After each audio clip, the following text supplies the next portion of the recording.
Bonjour à tous et bienvenue pour le JT de la semaine, c'est le Best of d'ici. Alors lundi, nous nous sommes rendus à Gap à l'école de la Pépinière puisqu'une alerte à la bombe a été déclenchée. Un homme a appelé l'école pour expliquer qu'une bombe allait exploser au sein de l'établissement. Reportage d'ici TV.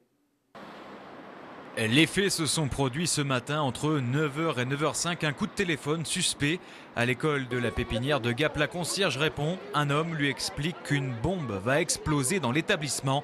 Écoutez le témoignage de la concierge. J'ai eu un appel anonyme m'avertissant qu'une bombe allait exploser dans l'école. Voilà. Donc j'ai évacué l'école. Donc votre réaction, la première réaction, La première réaction, c'est de déclencher l'alarme, d'évacuer l'école, d'appeler la police nationale, ce que j'ai fait. Voilà.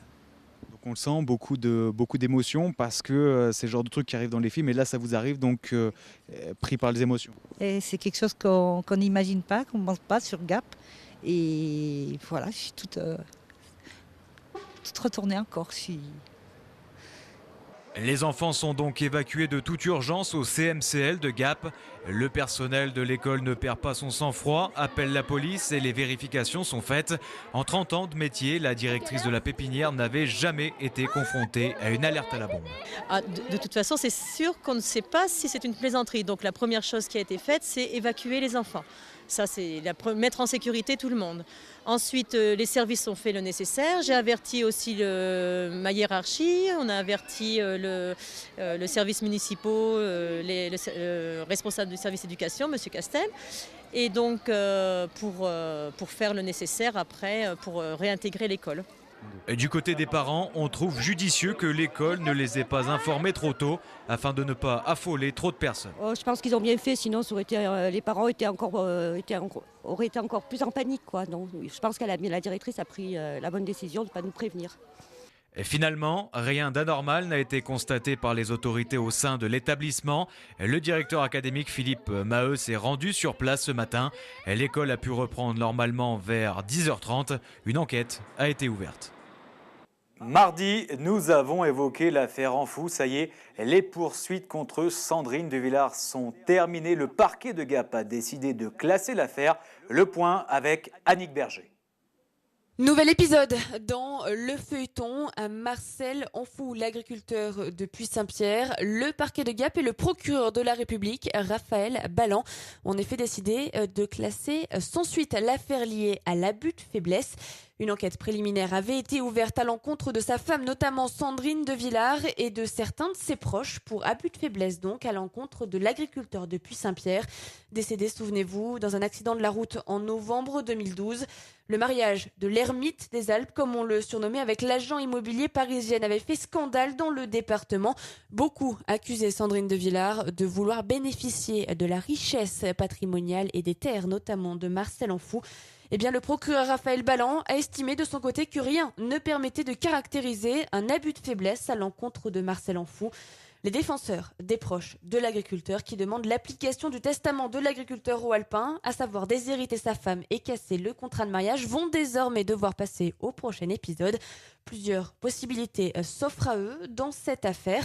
Après avoir lu les procès-verbaux de l'instruction, ils pourront décider de suivre les conclusions du procureur, de saisir directement le tribunal ou, solution la plus probable, saisir un juge d'instruction qui pourrait alors ouvrir une enquête préliminaire justement sur ces abus de faiblesse.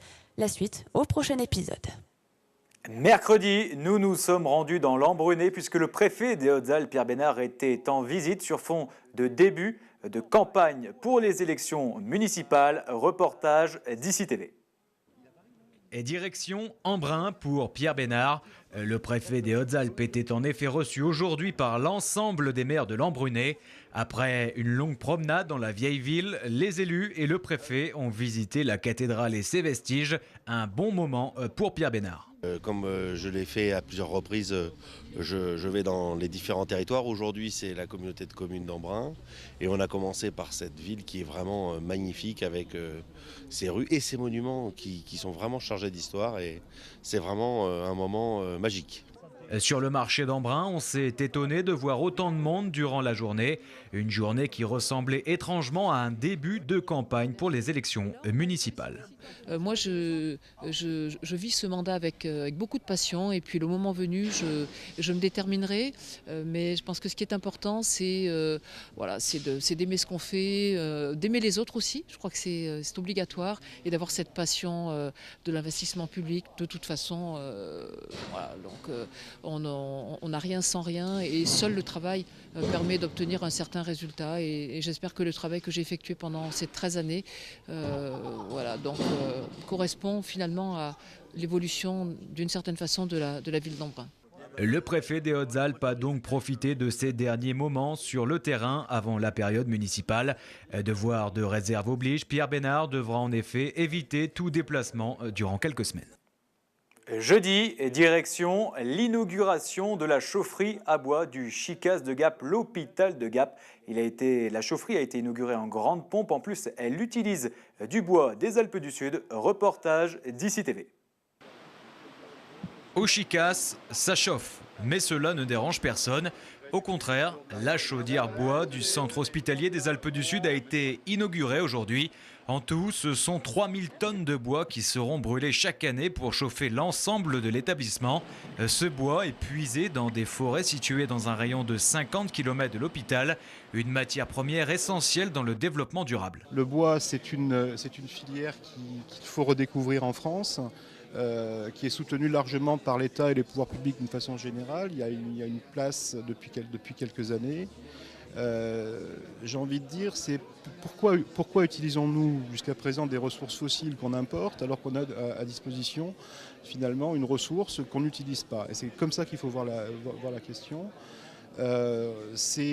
Utiliser la filière bois aujourd'hui, c'est de l'emploi. C'est lutter contre le déficit commercial de la France. C'est bien entendu d'un point de vue environnemental beaucoup moins émetteur de gaz, c'est pas émetteur en gaz à effet de serre. Donc ça a que des avantages quand c'est bien fait. Et ce type de projet, notamment sur un département comme les Hautes-Alpes, qui est un département qui dispose d'une ressource en bois importante et qui est à ce jour est encore sous-utilisée, eh bien ça ne peut être qu'un projet exemplaire. L'environnement, c'est bien, mais en optant pour le bois, le Chicas pense aussi aux économies.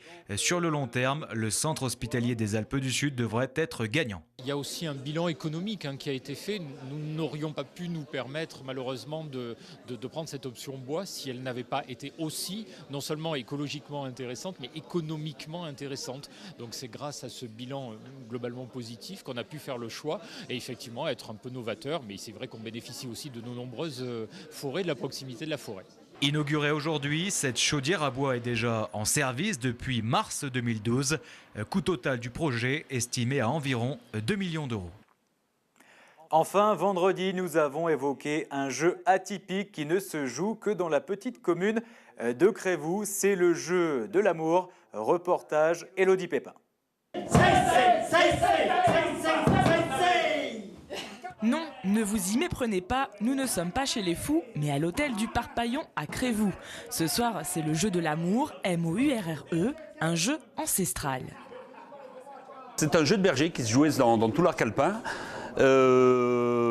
Et en fait, ça se joue sans instrument, donc juste avec les doigts. Donc ça permet d'être joué facilement. Sans carte ni dés donc, le jeu de l'amour ne demande pas grand-chose, c'est facile d'accès, et même quand on se fait expliquer les règles. Chacun annonce un chiffre, et la somme des deux mains, celui qui tombe sur le total, sur le chiffre, marque un point. Alors, si vous avez compris les règles et que vous avez 10 doigts, il ne vous reste plus qu'à apprendre le patois. 2, 3 au cul, 40, 5, 5, 70 all'amore, 6 all'amore, 8 la bella, 9 la bella, et tutti la mano au baracco. Ça y est, nous voilà enfin prêts à jouer.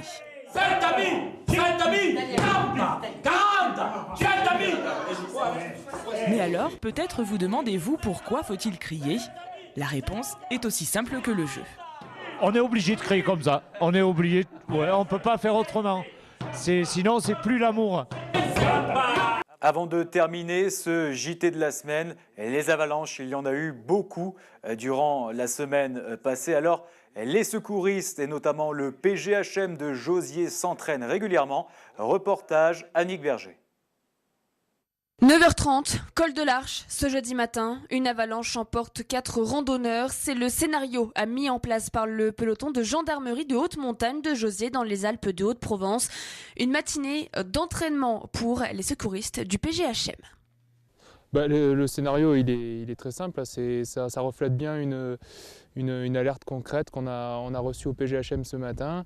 Il y a un groupe de randonneurs en raquette qui a été pris dans une coulée de neige au niveau du col de l'Arche. Donc parmi eux, il y a un indemne qui a réussi à donner l'alerte et il y avait 4 personnes ensevelies. Donc nous, nous sommes intervenus en terrestre, sans moyens héliportés, et on arrive ici et on trouve ce terrain d'avalanche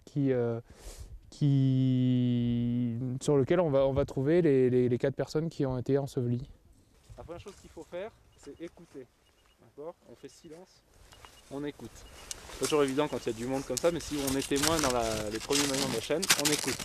Pourquoi ? Parce qu'il y a peut-être une personne qui se plaint, qui geint quelque part, et on peut l'entendre. Une journée également de formation pour les responsables du domaine skiable de l'Arche. Recherche avec Arvar, écho, chien d'avalanche et sondage. Tout est passé en revue en ce début de saison hivernale pour tenter de préparer au mieux les professionnels de la montagne à un drame. L'idée, c'était d'organiser un exercice d'avalanche pour garder les réflexes, garder les bonnes habitudes. Le PGHM font ça régulièrement, nous moins souvent. Donc ça permet à tout le personnel du site nordique de pratiquer un petit peu et de se remettre un petit peu dans le bain. Donc là, ce qu'on va faire, c'est on se met en sondage. En fait, le but, c'est de faire un sondage escargot, partir petit et ouvrir pour essayer de retrouver la victime. Et chaque mois, 2 entraînements de ce type sont organisés dans les stations et avec les professionnels de la montagne, car les avalanches provoquent chaque année des drames dans les Alpes du Sud. L'an passé, 11 personnes ont perdu la vie dans des avalanches. Le JT de la semaine est à présent terminé. Excellent week-end sur d'ici TV. 24 heures sur 24, 7 jours sur 7, toute l'actualité des Alpes du Sud et dans le monde. D'ici.fr